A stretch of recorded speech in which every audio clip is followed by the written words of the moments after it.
एक जॉब इसके बारे में भी मेंशन किया है कि उसकी डिमांड बहुत ज़्यादा होने वाली है 2023 से 2028। और ये किन के लिए ऊपर जाएगा? ये उनके लिए जाएगा जो कि कैटेगरी बेस्ड सिलेक्शन में नहीं है।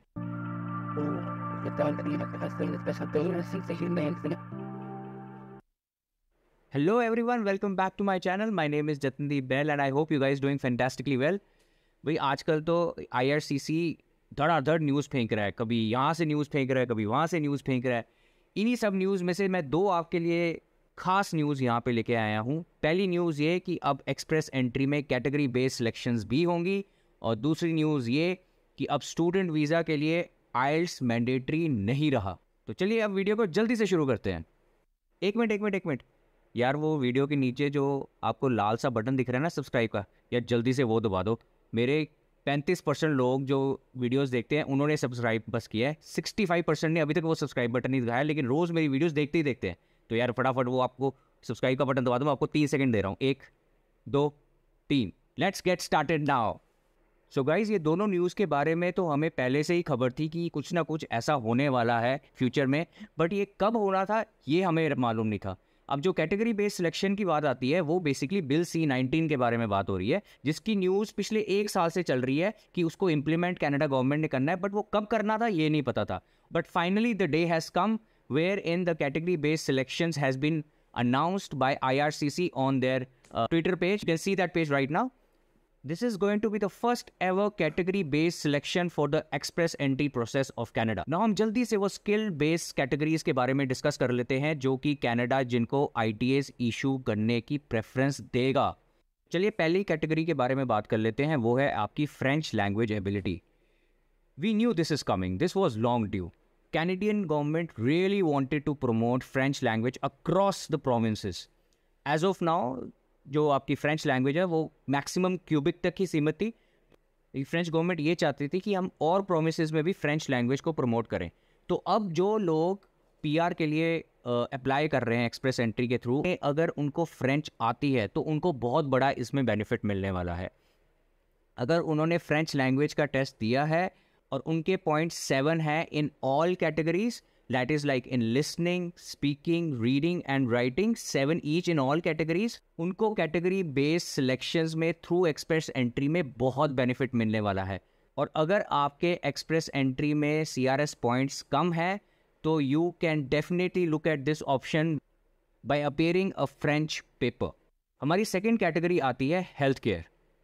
अगर आपने मेरी प्रीवियस वीडियो नहीं देखी तो please have a look at that video. वो वीडियो थी इन डिमांड जॉब्स के बारे में जो 2023 से लेके 2028 तक आने वाली है। उसमें मैंने हेल्थ केयर के भी बारे में मेंशन किया है कि हेल्थ केयर कितनी इम्पॉर्टेंट है इस वक्त कनाडा के लिए। हमें सबको पता है, चाहे आप साउथ ईस्ट एशिया में रह रहे हैं या आप कनाडा में रह रहे हैं, we all know that health care industry in Canada is going down the drain. So इस कैटेगरी बेस्ड सिलेक्शन में which is going to be through express entry, Canadian immigration is really focusing hard to get as many healthcare professionals in Canada as much possible. You don't need to worry. I will share the list in the description below, wherein you can have a look at what knock codes are going to be invited. But still, मैं आपको थोड़ा idea दे देता हूँ, जैसे कि है dentist, physiotherapist, dieticians, massage therapist, nurses and so on. हमारी तीसरी कैटेगरी आती है STEM। S stands for science, T stands for technology, E stands for engineering and M stands for mathematics। अगर आप स्क्रीन पे देख पा रहे हैं, इसमें हमारे प्रोफेशंस आ जाते हैं जैसे data analyst, business analyst, data scientist, software developers and so on. Fourth category हमारी आती है ट्रेड्स। इसमें आते हैं आपके carpenters, plumbers, contractors and so on. Now we all know that Canada is going through a housing crisis. हर साल करीब 2.5 lakh immigrants only PR Canada में आते हैं, या कुछ जो ऑलरेडी कनाडा में है उनको PR मिलती है। अब इस केस में जो हाउसिंग रिक्वायरमेंट है वो मीट नहीं हो पा रही है। Now that reflects in the category based selection. अगर आप मेरी लास्ट वीडियो देखेंगे जिसमें मैंने टॉप 12 जॉब्स के बारे में बात किया है, उसमें मैंने एक जॉब इसके बारे में भी मेंशन किया है कि उसकी डिमांड बहुत ज़्यादा होने वाली है 2023 से 2028। और वो एग्जैक्टली प्रूव हुआ है अब कैटेगरी बेस्ड सिलेक्शन में जब ट्रेड्स का नाम आया है। हमारी अगली कैटेगरी आती है ट्रांसपोर्ट, और ये लिस्ट आपके स्क्रीन पे, जैसे कि air pilots, aircraft mechanics, railway traffic controllers and truck drivers. I don't know how, but everybody in the YouTube was talking that people are losing their jobs, people are leaving Canada and so on. I was probably amongst the very few जिन्होंने ये top 12 jobs in demand के बारे में video बनाई थी 2023 से 2028, और ये ज़्यादा पुरानी वीडियो नहीं है, एग्जैक्टली पिछली वीडियो ही है, और उसमें मैंने मेंशन किया था कि कौन सी इन डिमांड जॉब्स रहने वाली हैं। उसमें मैंने ट्रक ड्राइवर्स के बारे में भी मेंशन किया था, इसकी शॉर्टेज बहुत आगे तक जाने वाली है, और ये डायरेक्टली प्रूव भी हो रहा है इस ट्रेड कैटेगरी में ट्रक ड्राइवर्स की भी बहुत ज़्यादा रिक्वायरमेंट होने वाली है। उसके अलावा there has been news around कि भाई एयरक्राफ्ट के जो पायलट्स हैं उनके लिए कोई स्पेशल ट्रीटमेंट है, भाई ये लो आ गया, कैटेगरी बेस में उनका नाम आ गया। अगली हमारी कैटेगरी आती है एग्रीकल्चर एंड एग्री फूड्स। इसकी लिस्ट भी मैं आपके सामने स्क्रीन पे रख रहा हूँ। इसमें है आपका butchers, agriculture service contractors, contractors and supervisors, landscaping and ground maintenance. अगर हम ये टोटल 9 कोड्स की बात कर रहे हैं, ये पांचों कैटेगरीज को मिलाएंगे तो इसमें टोटल 83 9 कोड्स के आसपास लिस्ट बनती है। वैसे मैं आपका लिंक मैंने डिस्क्रिप्शन में दे दिया है, वो डिस्क्रिप्शन में लिंक क्लिक करके आप देख सकते हैं कि उस लिस्ट में आपका 9 कोड मेंशन्ड है कि नहीं है। अब आपकी जो भी कैटेगरी है, वो हेल्थ केयर हो या आपका स्टेम हो या ट्रांसपोर्ट हो, ट्रेड हो या एग्रीकल्चर एंड एग्रो फूड्स हो, इसमें आपको मिनिमम 6 मंथ्स का एक्सपीरियंस होना चाहिए continuous in the last period of 3 years। But wait, here is the catch, आपका जो FSW के पॉइंट्स हैं वो 67 पहले मीट होने चाहिए। अगर वो मीट होते हैं तभी आप शॉर्टलिस्ट होंगे या तभी आप एप्लीकेबल होंगे इस कैटेगरी की सिलेक्शन के लिए। So please keep that in mind. तो FSW के 67 पॉइंट्स के लिए जो भी क्राइटेरिया है वो पहले आपको मीट करना ही करना है। Now the very next question that arises in a mind is when is this category based selection going to start. अगर आप स्क्रीन पे देख पा रहे हैं, यहाँ पे कैनेडियन इमिग्रेशन ने बोला है कि हम ये समर ऑफ 2023 में शुरू करेंगे, एंड ऑफिशियली अगर आप बात करें तो समर कनाडा में जून 21 से शुरू आती है।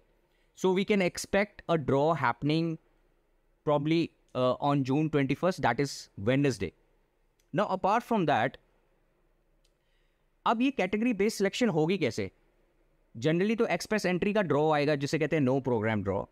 उसमें अगर 4000 ITAs आती हैं तो इसका हो सकता है 2000 आपकी कैटेगरी बेस्ड सिलेक्शंस को दे दिया जाए, जिसमें 5 या 6 कैटेगरीज हैं जो मैंने आपको अभी बताई हैं, और रिमेनिंग 2000 आपका बाकी सारे जो नॉक कोड्स हैं apart from those 83 knock codes जो कि कैटेगरी बेस में आते हैं, उसके अलावा बाकी नॉक कोड्स के लिए जो कि जनरल ड्रॉ होता है हमारा जो अब तक आता रहा है, उसके लिए वो दे दें। या ये भी हो सकता है कि 4000 में 3000 आपकी कैटेगरी बेस के लिए हो गया और 1000 ITAs आपके नॉर्मल बाकी नॉक कोड्स के लिए हो गए जो ओवर एंड अबव 83 हैं। लेकिन इससे होगा क्या?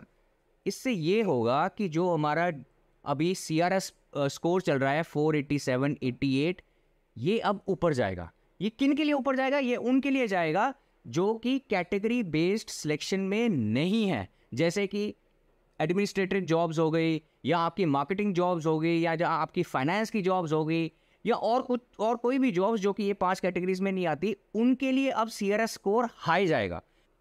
और बाकी जो हमारी 5 कैटेगरीज है उनके लिए जहाँ तक बात आती है, उसकी डिमांड मीट करने के लिए उसका CRS स्कोर नीचे जाएगा। देखिए ये सब ना मेरी एक प्रिडिक्शन है, आप प्लीज़ इसको गांठ मत ले लीजिए कि ऐसे ही होने वाला है। ये मेरे को लगता है because this is simple mathematics, जो मेरे को समझ आ रहा है वो मैं आपके साथ शेयर कर रहा हूँ। ना how does it going to affect the PNP? 2 थिंग्स। 1, जो अभी category based selection express entry में आ गई है, इसका अगर कोई भी प्रोविंस PNP के लिए नॉमिनेशन निकालता है तो इसके पॉइंट्स अगेन ड्रास्टिकली लो जाएंगे। सेकेंड ऑप्शन कि अब कोई भी प्रोविंस, चाहे वो आपकी ओंटारियो हो या अल्बर्टा हो या फिर आपका ब्रिटिश कोलंबिया हो, वो अब उन प्रोफाइल्स पे फोकस करेंगे जो कि इन 5 कैटेगरीज में नहीं है। जैसे कि आपको पहले भी मैंने बताया, जैसे कि एडमिनिस्ट्रेशन जॉब्स होगी, मार्केटिंग जॉब्स होगी, फाइनेंस जॉब होगी एंड सो ऑन।